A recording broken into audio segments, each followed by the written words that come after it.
Olá pessoal, eu sou o Walter e eu vou ser o professor de português seus nesse ano de 2021, tá bom?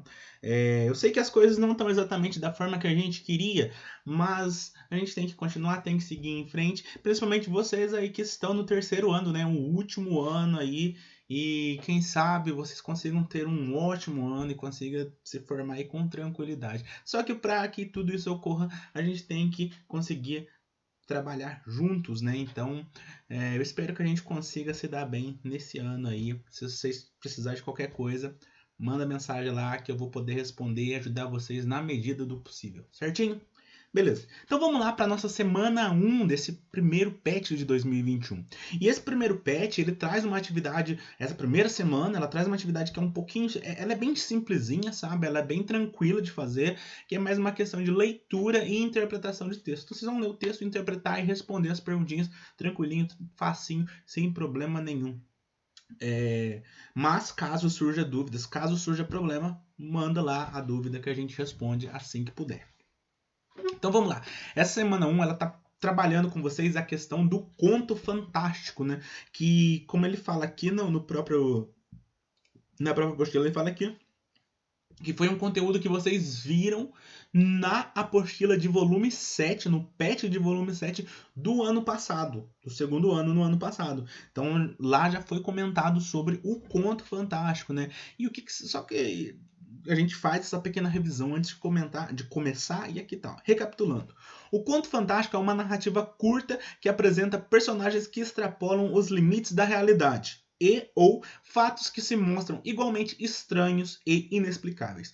Os textos são caracterizados por uma realidade não lógica, ou seja, a narrativa se desenrola num mundo irreal, marcado pelo absurdo, pela inverossimilhança e pelas situações e ações extraordinárias. Então, só para ficar mais fácil de entender, para ficar mais fácil ali, mais tranquilo na cabeça suas, pensa que um conto fantástico, você pode pensar num conto fantástico, num exemplo, tá? Só para ficar mais fácil, só de exemplo.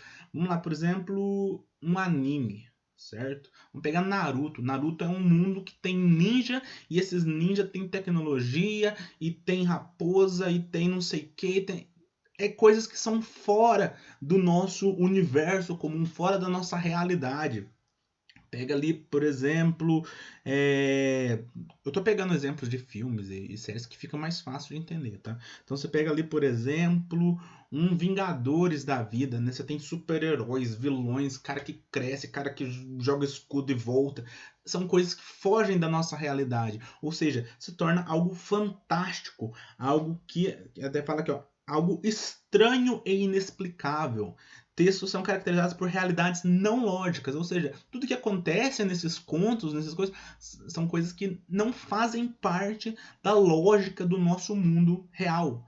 Elas fazem parte de uma lógica ali daquele mundo fantástico específico ali. A narrativa se desenrola num mundo irreal, então não é um mundo de verdade. Até às vezes você vê gente que discute filme na internet aí, os caras reclamam, mas isso não faz sentido. É claro que não faz sentido, é uma história, é uma história inventada, é um conto de mentira. Faz sentido lá naquele mundo, mas no nosso mundo não vai fazer. E não tem importância não fazer, porque essa é a ideia. O fato dele ser fantástico é que as coisas não façam sentido. Se fosse para tudo fazer sentido, então não era uma história fantástica, tá? E marcado pela absurda inverossimilhança e por situações e ações extraordinárias. Beleza? Então, tentado pegar essas características principais aqui, vamos lá para o texto. Então aqui a gente tem um textinho que está aqui, ó. Resumo do conto fantástico As Formigas, de Lígia Fagundes Telles. Eu vou fazer a leitura dele aqui agora para vocês. Quem quiser ir acompanhando, acompanhe aí na apostila suas ou vai só ouvindo, tá? Caso você tiver com muita preguiça de ler, vai só ouvindo a minha leitura, que vai ajudar vocês para fazer as atividades depois, tá? Então vamos lá. As Formigas. Conta a história de duas amigas, primas e universitárias, que se mudam para uma pensão. As duas são estudantes, uma de direito e a outra de medicina. A pensão é descrita pela estudante de direito protagonista e narrada em primeira pessoa. O ambiente é decadente, velho, sombrio e talvez assustador, desses locais onde tudo pode acontecer.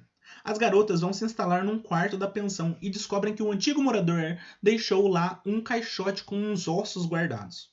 A estudante de medicina se interessa em abrir e ver, principalmente depois que descobre que o esqueleto é um artigo raro que já pertencia a um anão. Durante a noite, o quarto é tomado por um cheiro de bolor e por uma invasão de formigas que não se sabe de onde vem e que tomam um recipiente onde está guardado os ossos embaixo da cama e da cama de uma das garotas. O que deixa a narrativa mais intrigante é que na mesma noite a estudante de direito sonhou com um anão de olhos azuis olhando para ela. Quando a outra vai investigar na caixa o que teria traído as formigas, percebe que a posição dos ossos havia sido alterada, ou seja, os ossos haviam sido mexidos. Elas mataram os insetos e na manhã seguinte não havia nenhum vestígio das formigas, embora não tenham limpado o local. Na terceira noite, elas ficam acordadas esperando. Na madrugada seguinte, depois de um novo pesadelo, a estudante e sua prima descobrem o retorno das formigas e que, mais uma vez, a posição do esqueleto foi alterada, parecendo que esse está se reconstituindo. Na terceira noite, elas ficam acordadas esperando para ver de onde vinham as formigas, mas adormecem e, quando acordam, ficam apavoradas ao perceber que faltava apenas um osso da perna e outro do braço para que o esqueleto ficasse recomposto. Elas fogem desesperadas da pensão. Da rua, uma das garotas olha pela janela do quarto que estavam hospedadas e avista os olhos as observando. Então, esse aqui é um resuminho dessa história chamada As Formigas, da autora Lígia Fagundes. Certinho? Agora vamos para as atividades, né? Então, vamos lá focar nas atividades. Então, tá aqui, ó. Primeiro, atividade 1. O que está pedindo na atividade 1? Por que o texto lido pode ser considerado um resumo de um conto fantástico? Então, primeira coisa, vocês vão me dizer. Esse texto ele é um resumo, ponto. Não tem dúvida disso. Mas por que ele é um resumo de um conto fantástico? Como que você sabe que ele é um resumo de um conto fantástico? Quais evidências você tem de que, de fato, As Formigas é um conto fantástico? Levando em consideração as informações contidas no texto. Então, vocês vão olhar, vão voltar aqui, ó, nesse recapitulando aqui, tudo que foi dito nesse recapitulando, tudo que eu expliquei para vocês antes, e vão olhar as características do conto fantástico que tem ali e vão dizer, será que essas características estão nesse texto? Será que tem essas características nesse texto? Então, se tiver, vocês vão pegar ali, vão marcar pra gente, vão mostrar ali. Ah, esse texto é um resumo de um conto fantástico, sim, porque blá, blá, blá, blá, blá, blá. Ah, não concordo. Eu acho que não tem nada de fantástico nele. Você pode deixar. Aí você vai colocar, eu não acho que ele é um conto fantástico, porque... E você vai me dizer por quê. Se você falar que não, você tem que me dizer por quê. Certinho? Então, essa foi a atividade 1. Agora, vamos pra atividade 2. Atividade 2 está assim, ó. No texto lido, há uma breve descrição do espaço em que a história se passa. Explique como o espaço é importante para a história, para dar à história um clima maior de tensão. Então, essa história, ela é uma história fantástica, só que ela tem um toquezinho ali de clima de terror, ela tem uma tensão ali. O que faz dar essa tensão é o quê? A descrição do cenário. O cenário que as meninas estão ali é o que dá essa tensão pra gente. Porque, por exemplo, se elas estivessem num bosque florido, cheio de passarinhos, isso não daria a mesma atenção que dá nesse texto. Então, vocês vão dizer para mim, vocês vão explicar para mim como é esse espaço e como que isso contribui, como que isso ajuda para que o texto dê medo, para que passe uma tensão pelo texto. Certo? Beleza. Feita a 2, agora a gente vai para a atividade 3. A atividade 3 a gente tem uma tirinha pequenininha aqui para ler, ó. Então tá assim. Primeiro quadrinho ali, tem um carinha dormindo, chega uma mulher, põe a mão na cabeça dele. Ei, Caio, acorda que tá na hora. Só mais 5 minutos, mãe. Aí ele levanta. Hã? Pera aí. Ainda é madrugada. E eu moro sozinho. Aí ele regala os olhos assim.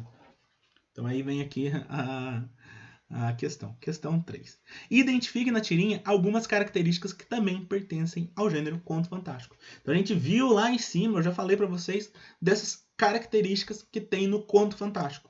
Essas coisas que tem no conto fantástico. Essas coisas do conto fantástico, tem alguma característica do conto fantástico? Nessa tirinha aqui, você vai dizer para mim qual coisa é essa, qual característica é essa. Certo? E atividade 4, tá assim, ó. Descreva o que faz com que a tirinha deixe de ser normal para se tornar um texto de suspense / terror. Então essa aqui, ela poderia ser uma tirinha normal de uma mãe acordando um filho, mas não é. Por quê? Acontece alguma coisa aqui que não está sendo falado pra gente, mas a gente percebe que faz ela ser uma tirinha de terror. O que é esse motivo? O que é isso que faz ela ser uma tirinha de terror? vocês vão pegar e vão escrever ali para mim. Certinho? Feito isso, acabou essa semana 1, a semana 1 está feita. Então, quem tiver alguma dúvida, se surgiu alguma dúvida, manda mensagem lá na hora do plantão de dúvidas lá que a gente tenta responder na medida do possível. Esse vídeo eu tô colocando ele aqui no Facebook, mas também vou colocar no YouTube. E no YouTube eu coloco ele separado, dividido em capítulozinhos ali, para facilitar para vocês. Então, se você tiver com dúvida só na questão 3, você pula direto lá para a questão 3, tá? Então vai estar lá assim dividido no YouTube. Mas você vê onde você achar melhor. Se você achar que o Facebook é melhor, você assiste no Facebook mesmo. Certinho? Beleza? Então essa é a semana 1. Espero que dê tudo certo. Qualquer coisa, a gente tenta ajudar vocês na medida do possível, tá bom, galera? Falou!